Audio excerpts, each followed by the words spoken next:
by the 1960s, there was hardly a body of water in Florida that was not polluted in some way. More than 15,000 square miles of central and southern Florida flood control district are being studded by the mechanical restraints of man.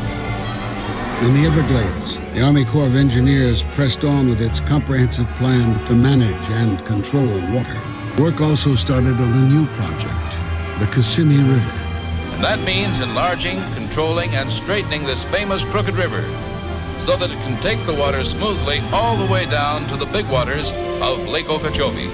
The Army Corps of Engineers and the state together were essentially creating a huge waste ditch for agricultural and ranch land runoff.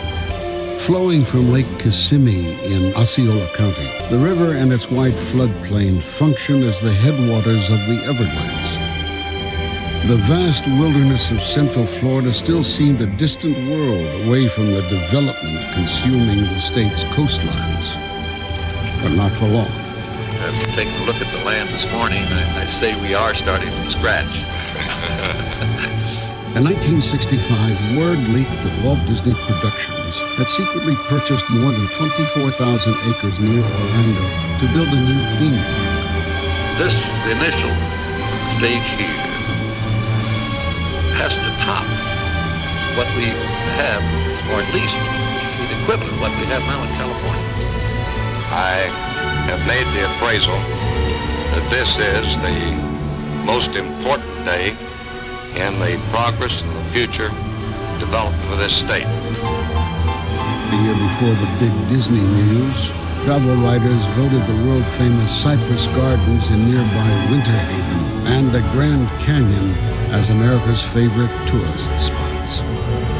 Word of Disney coming to Florida was certainly the most welcome news that the Florida attractions have ever heard.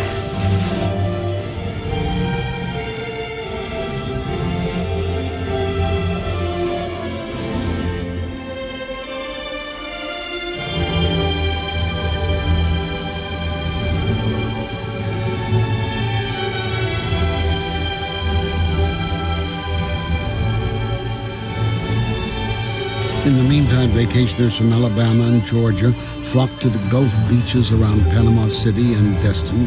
But overall, Northwest Florida, home to the state's most impoverished counties, remained a rural oasis. It's remained in its undeveloped state, mostly because of agriculture and because of farming and other things that have just allowed us to keep large open tracts of land and big, beautiful oak trees and just undeveloped property. In the tobacco farming town of Havana, near Tallahassee, the pace was slow and easy.